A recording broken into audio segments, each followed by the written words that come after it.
Күнделікті біздің республикамыздың жолдарында 10-нан астам балалар қайтыс болып, және 100-ден астам жарақат алатын жол-көлік оқиғалары болып тұрады.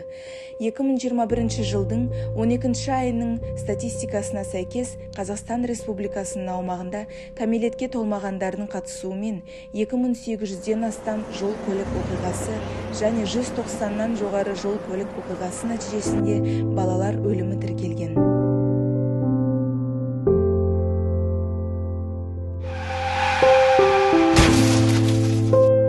Бала жол қозғалысының ең қорғалмаған қатысушысы.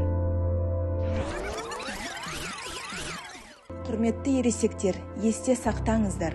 Балалар автокөлік жүргізбейді. Балалар автокөлік доңғалақтарының астында жарақат алып өліп жатыр. Біз үлкендер трагедияның алдын алуымызға күш жетеді. Бала жолдың жиегін бағдаршамда немесе жаяу жүргіншілер жолымен жүру қажеттілігін білуге міндетті. Жол көлік оқиғасы жайдан жай болмайды.